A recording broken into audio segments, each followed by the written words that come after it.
Hey guys, Sean Bougie, surplusfundsriches.net. And I'm going to wait here a little bit as people come in. I've started in here a little bit early. If someone could do me a favor, use the chat section if you could and let me know. Let me know you can hear and see me okay. I'd really appreciate it using the chat section. Just a quick reminder, guys, please do not use the question and answer tab. Use the chat section. I know that's counterintuitive. This is a question and answer webinar, but I need you I need you to use that chat section instead, please. So I'm only checking one area, but if you guys could let me know, take a look here. You can see and hear me okay. That would be great. Rachel says all good. Thank you, Rachel. Guys, had a heck of a week. And by the way, if you're seeing this on YouTube as a replay, I'm going to mention here, there's a file download for folks that are here at the live meeting on our webinar jam webinar. That download, you can download that. If you haven't downloaded that before, download that. Information on our pricing, breakdowns, and Hasha says can hear and see you fine. Everybody says we're looking good. Okay, I'm going to turn chat off for just a moment. All right.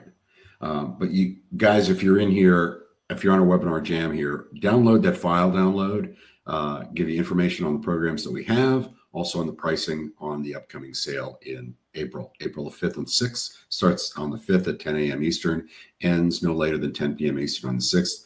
Remember, guys, we only allow people to come on board. We only offer our programs for sale one day out of the month.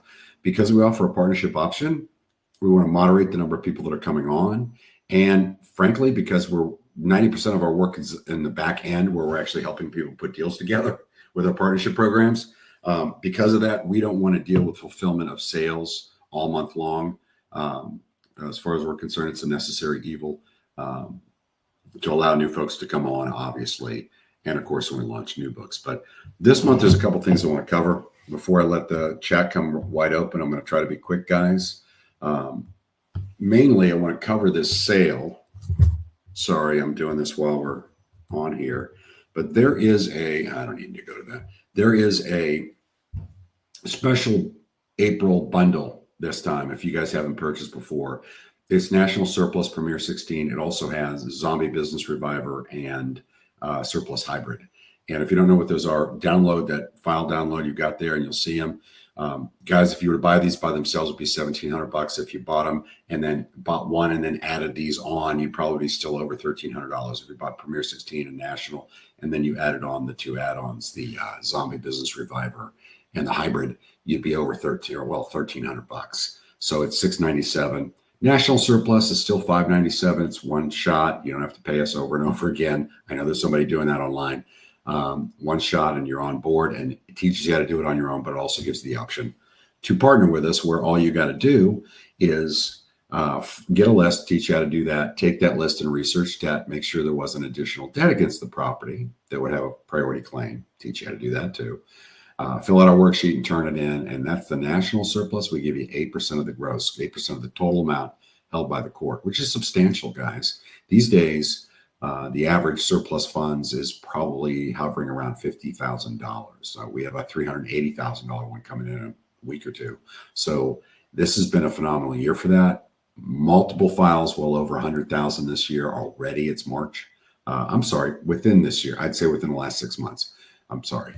Multiple files, well over 100, and a lot more in the queue as well. Also, real quick, guys, if you haven't already, Surplus Funds Riches is our YouTube channel.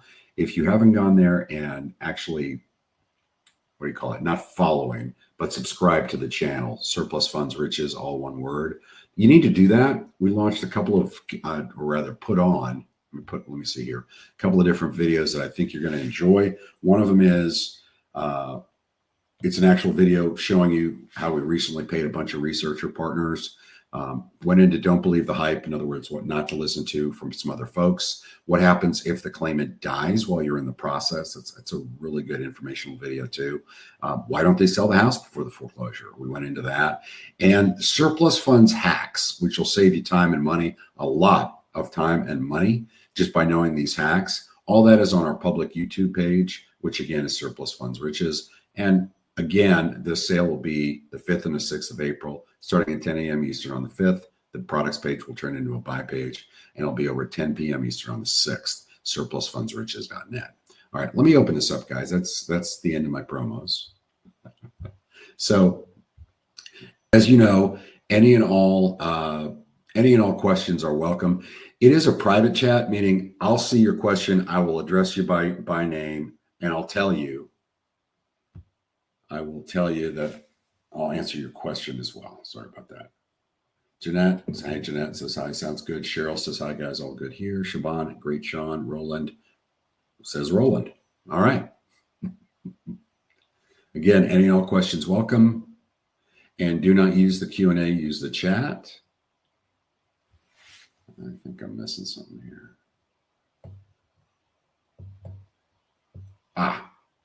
Here we go. Stacy.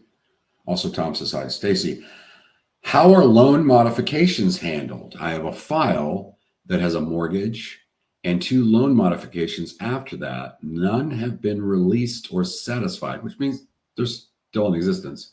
Do you want me to include all 3 copies or just the original mortgage? So the loan mod should tell you what the dollar amount is on there. And if you look at the title worksheet, it tells you how to enter. And then was this assigned? Was this whatever? You can put that in there. Obviously, if it's all loan mods on one single loan, then that's what we're dealing with. If you have any questions after this, Jeff handles the front line, not me. So that type of a question would be a great question for our support system. Kayla says, Kayla here. Rachel, can over 55 communities be part of deed flips? Absolutely, Rachel. Now, as you know, over 55 communities, a lot of times they obviously have limitations where you have to be over 55. So that's going to limit the buyer pool. But frankly, I believe it's 85% of 65-year-olds or older people own property. It's a staggering number. That being said, that's where the demand has been. Obviously, we've got a aging population right now as far as the percentage of the demographic, the percentage of the people out there. And of course, older people have a better chance in most cases of being able to afford a home. Hasha, for pending, if there is a case that we submit and there are 2 people on a deed, what happens if one dies and we don't know about it? Does the file get kicked back and we have to redo it, or do you let us know but still work on it as is? Great question, Hasha. So we have minimums for turn-ins. If it was an $80,000 overage and one of the 2 deed holders died, we would still work it because we'd be able to go after $40,000 as a minimum for the surviving spouse or surviving deed holder, I should say. So great question, but yeah, we'll keep working it. If they died and there's too little, we typically let you know so that you're not thinking that we're still working it, and obviously it wouldn't be on the list at that time. Aaron, national deed flip question: Are tax levies also considered liens? So, Aaron, if there's anything that you've come across that's against the person or the property, okay, it counts. Now, if they own 2 properties, you need to make this clear because people have made this mistake before. If you're searching in the register of deeds to try to find any mortgages by that individual, and if there's a mortgage against another property, that doesn't count. That's just against that property. Only the mortgage against this one. Good question. But if it's a tax levy, meaning a tax lien against the property itself, yes, that counts. What we're looking for, though, with mortgage foreclosures in particular, but both of them, with the surplus funds deal, you're looking for debt against the property in the register of deeds or the land records department. We typically handle the rest of that. If it was a mortgage foreclosure, remember that when people pay mortgages, it's a 4-piece system to a mortgage payment. It's principal, interest, taxes, and insurance. So the mortgage company has probably kept the taxes current while they're in the foreclosure, just so you know, property taxes. I recently received a list from the county verifying that excess funds from 2001 were still being held as unclaimed. If the claimants are not deceased, can I submit these cases for recovery? We're a list from the county. So, Ruth, I'm assuming it's a recent list, right? Where it's an updated list and it's recent. As long as you verify that they're still being held on that list, you can turn that in. Sean, can I register a quitclaim deed in my personal name at the county using my home address in Canada? All right, Siobhan, if you're going to flip property in the United States, and this is the bad news I just became aware of, and you're a Canadian citizen, if you're doing it in your name, if you flip it and make profit on it, they're going to take a cut out of that. Look up the rules on that because I don't remember that top of my head, but they are going to take a cut out of your net. They're going to tax you while the money's leaving the country. Got a friend you can buy it in their name in the United States? Billy, is there an easier way to check submitted business without logging into a couple of pages just to get to the list? So, Billy, you go to one page, the resources page, then you click the link and you enter your password for that and get to the list. It's not a big thing to do. LaKayla, if you have no experience, is it something that is really hard to learn? No, I don't think so. LaKayla, the big part is learning how to research debt, basically title work.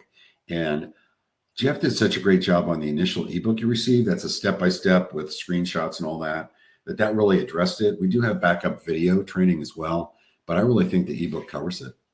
It's going to take a little while. Some people faster than others on getting it. And at first, it's going to take you a half hour to 45 minutes to research a file because you're learning as you go. And then you're going to realize, oh my God, all I'm doing is putting debt. And you're doing this on the Register of Deeds online for the state, or rather the county.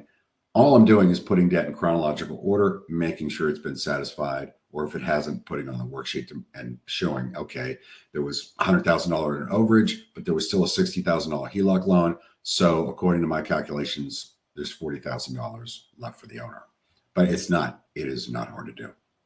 Aaron, National Deed Flip. I'm working on a tax sale file and see no mortgages listed since the current owner took over the property.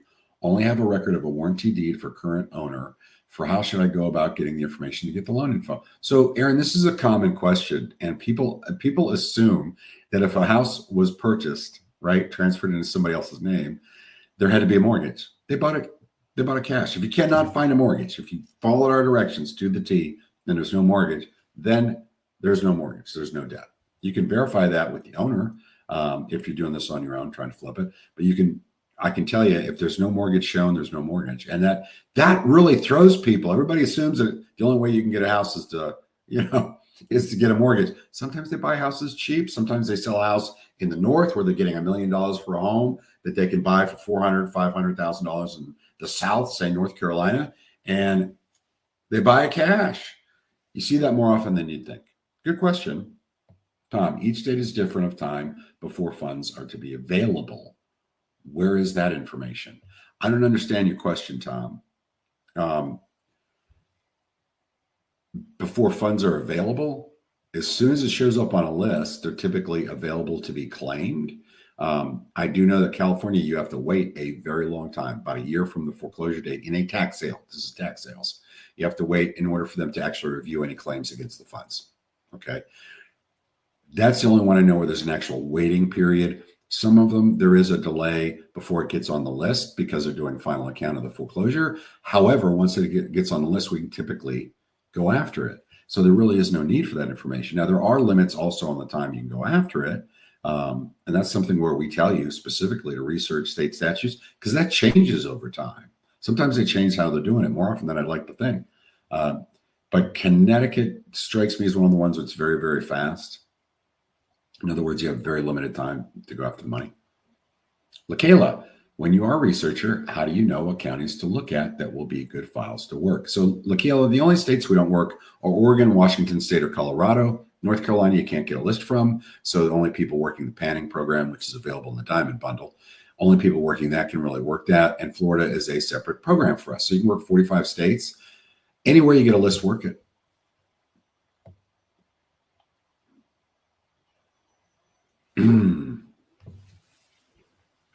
Rachel, what a great question, Rachel. Do partition sales have surplus or does the court disperse all funds? So this is a kind of a higher level question. I know some of you guys out there, I'm going to lose you, but just bear with me on this because Rachel's going to understand where I'm at with this. So Typically, here's what happens in a petition to partition. In a partition sale, okay, what happens is there's multiple deed holders. One of them doesn't want to sell. The rest of them want to sell. Maybe there's 5 or 6 people. Let's say 5. 4 of them want to sell. One of them doesn't. They petition the court to allow them to sell the property. Another thing that happens actually quite frequently is there's 2 or 3 deed holders and somebody's gone missing. They're gone. Nobody knows where they are. They don't even know if they're alive. We ran across this recently, actually. We don't even know if they're alive. In that instance, the other 2 people that own the home can petition to partition, which means they can sell the property. Now, 2 people on the deed, guy says, look, I can't find this guy. Here's my proof of notification. Usually have to use an attorney to do that. Here's my proof of notification. Try to find this guy. I need to sell it. Help me out. It's going to take a little while for the court to review it. They're also going to have to send notice, typically through an attorney, and they're going to send notice out to all the possible addresses for the individual before being allowed to sell it. And they'll even put a stake in the yard sometimes, petition to partition, upcoming, case number, blah, blah, blah. So they'll notify them. So it's usually not good to go after those partition sales. First of all, if the person was actually around, they were just fighting the motion, but the court granted it, they're going to know the money's there. There's no point, right? They're going to know it's there and know how to get it. The court's going to basically hand it over if they show up with a driver's license, okay? The second thing that you're going to find with that, and the reason that I'd say don't work it, is, like I said earlier, in the majority of cases when there's a petition to partition, it's because they can't find the guy. If they exhausted all methods through an attorney to try to find him, we're probably not going to find him either. So I'd probably pass on those files, but I hope that answered your question, Rachel. Guys, another reminder, you definitely want to download that file download that's in front of you if you haven't already. Stacy, would it be possible to give us more complicated chain of title examples? The Modica example is great, but it's simple and straightforward. Thank you. Stacy, I'm not sure which program that you're using. I usually had both a normal and a difficult one. Most of them are extremely easy. If you will send me an email to Team Bougie, TEA. Well, I'll tell you what, just go to surplusfundsriches.net, click on contact us. There's an email there. Send an email to that address asking me for that, and I'll give you access to that. Of course, after I check to make sure that you purchased, right? Christine, if I'm only interested in overage, what package do I want to get? I am a bit lost with all the programs being mixed. No clear one full package for all overages, things to do. Okay, Christine, 2 to consider here. 1 would be the national surplus. It's $597. Tells you how to do it on your own. Also gives you the option to be a researcher, where all you do is get a list and research the debt against the property, fill out a worksheet with that information, and turn it in. We pay 8% of the gross when we get it out of the court.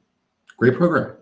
Right now, we're running a special for $697, and that has the national. It also has the Premier 16, the 2 main programs we've got, flagship programs for overages.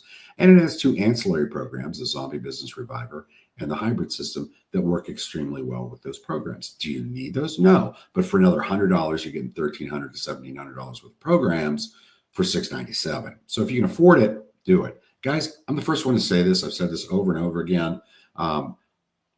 Don't ever stretch yourself. If you can't afford it, don't buy it. Okay? Because if you're working from desperation, you're going to fail. I know that sounds weird, somebody that actually sells programs online telling you that, but save up and wait if you're in a really desperate situation. Otherwise, buy what you can afford. National surplus is a great start. The reason people want that bundle is they have the national surplus at 8. The Premier 16 pays 16% of the gross, the total amount held by the court. National, 8% of the total amount held by the court to you as a commission. Premier 16. That pays 16, but in addition to researching debt and checking, getting a list and checking debt, you also have to find them and call them to make sure you have the right guy. We still negotiate, hire the mobile notary and the attorney, pay him 10% of the gross up front as good faith money, and of course, quite a bit more, a lot more on the back end. But they like having both of those programs so that while they're researching deals, maybe not at first, maybe down the line, they're like, you know what, maybe I'm going to just do the Premier 16 on this one or try it. And if they can get a hold of them, great. Have the conversation, make sure they're willing to speak with us. You got the right guy. Turn it in, you get 16% instead of 8. Okay. If you can't find them, don't turn it in as a 16, the Premier 16. Turn it as a national and make it our problem to find them, right? So that's why people get bundles that have both of them in it. I mean, it's the simple answer is the most that you can afford, just because It brings down the cost per program, and your savings are bigger the higher the program you get. Okay, that's for your benefit and ours. We realize that you're putting a little more trust in us, and we know that some of those, there's an overlap in the teaching between some of those programs. So it's not as big of a burden on support for any post-purchase questions, the email-based system we have. So that's why we offer them at a lower rate. And of course, we only sell these programs, I said before, once a month. The next one is April 5th, starting at 10 a.m., ending no later than April 6th at 10 p.m. Okay. Got it. Thank you. Says Aaron, tariffs for Canada. Yeah, you heard me right, Roland. If you're living in Canada and you buy a property, you're flipping property, not overages, you're flipping property in the U.S. in your personal name, you're going to get taxed on that money on your net. No kidding. That's the last thing I read on it. Go to NOLO, NOLO.com. Hey guys, somebody use the Q&A section. Please use the chat instead. I'm not sure that I'm going to be getting to the Q&A section. Bridget, the owner died and left the property to the neighbor. Am I able to obtain the will? I don't know, Bridget. Are you able to obtain the will? Depends on the state. Most states you can't get a copy of the will. And if you're going to turn that into us and we know it's a, well, wait a minute, died and left. Look, if it was deeded to the neighbor, we're going after the neighbor. Is there a deed in the neighbor's name? If so, and there probably was, if they gave it to him, right? Probate was opened. They deeded it in. If they deeded it to that other person, or rather the executor deeded it to them, it's no issue. If they didn't, I don't know who told you that they left it to the neighbor, but that person should have a copy of a will or be an executor for that will. Shaban, I'm working flat broke and my intention is to flip the deed to an end buyer. Is it best to register a corporation for this endeavor? Shaban, I've done it both ways. Keep in mind that if you're going to be flipping property, particularly if you're going to go in other states, in order for you to buy it and then resell it in that company name, they will check to see if your company is registered in that state. You can be registered in North Carolina like I am, be flipping property in Florida, but you have to be, in order to be flipping property in a company name in another state, that company has to be registered. So for instance, when I flip property in Florida, I have to be registered as they call it a foreign corporation, even though it's still in the United States. So there are some states that it's so cost prohibitive to pay for that fee to be a foreign corporation registered in that state. Tennessee comes to mind. It's so expensive that I changed my bylaws and my Chapter S corporation allow me to buy and sell property in my personal name on behalf of the business, and the business indemnifies me.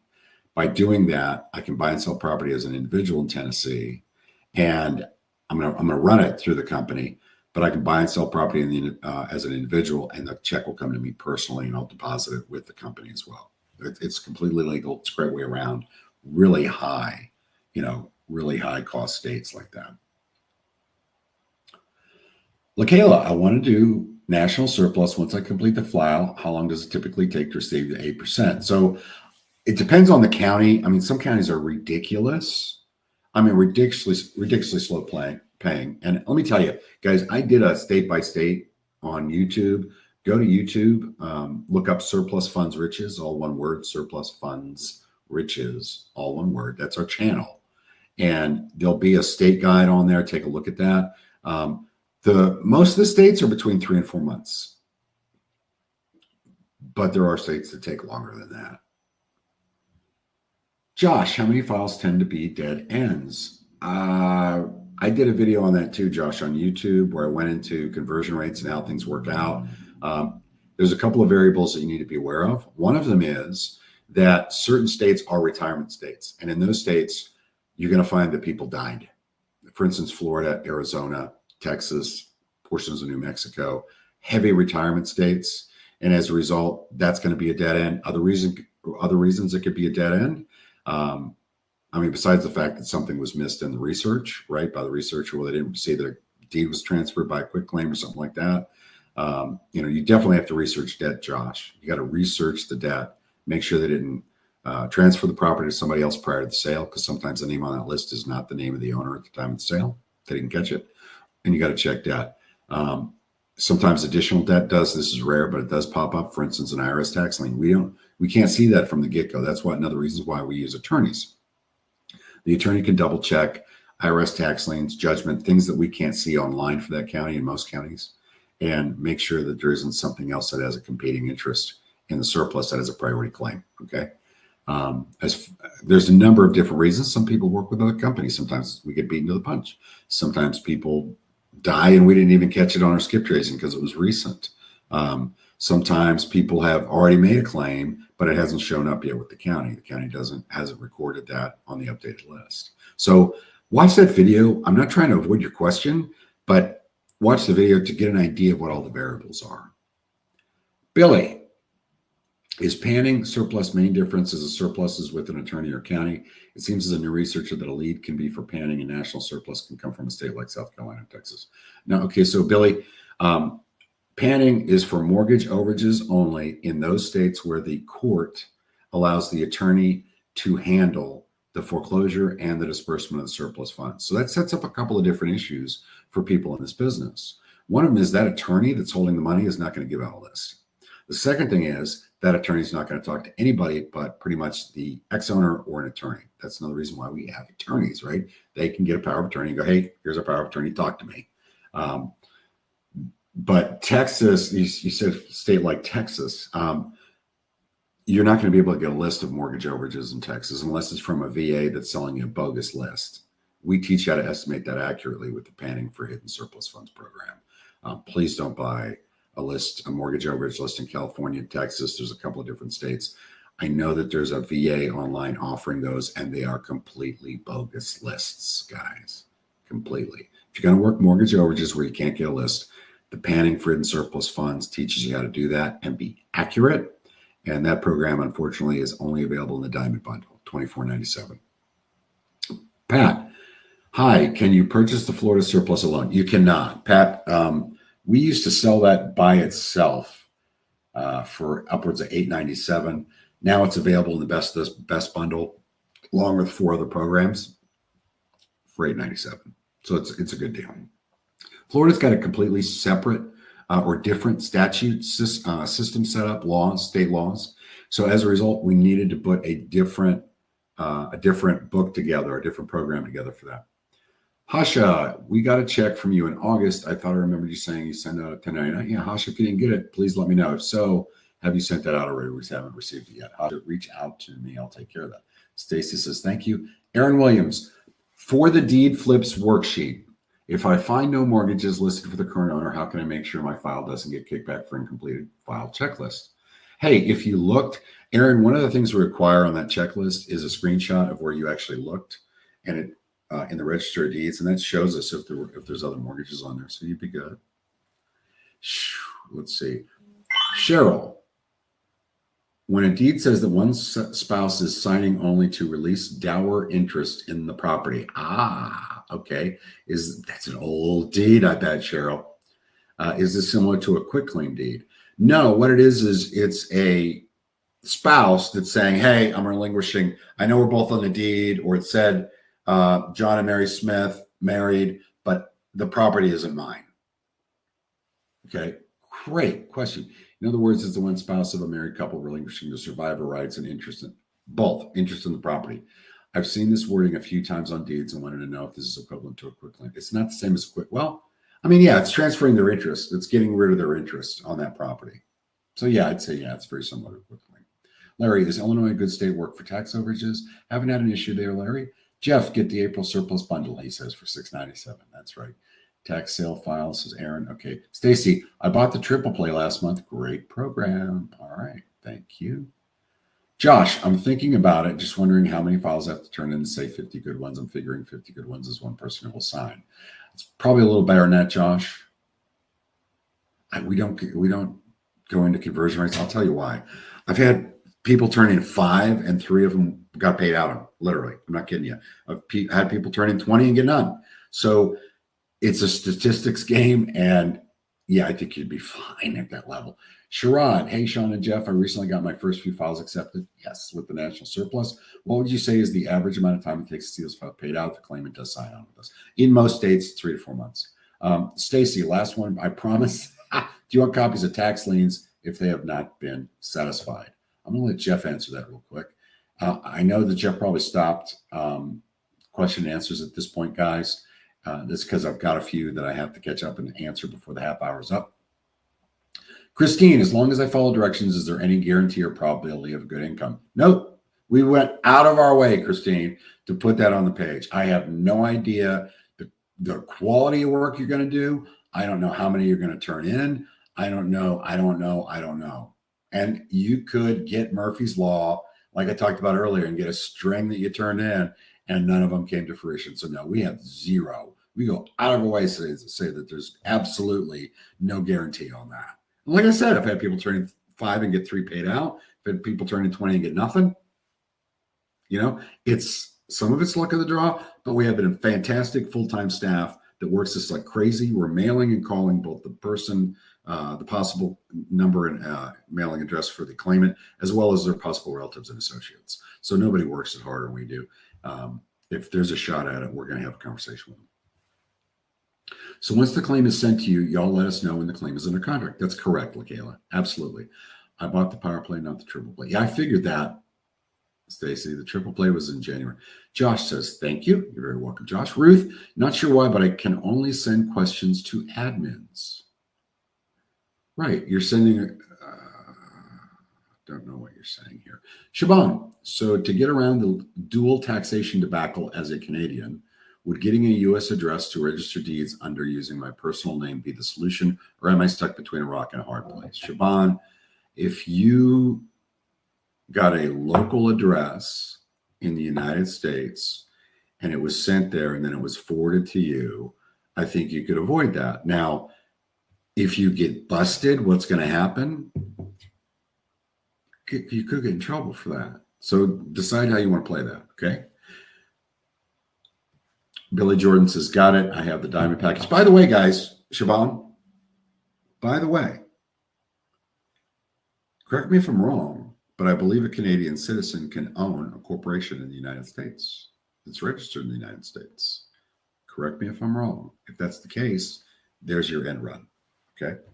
Guys, I think that's it. I know I didn't answer.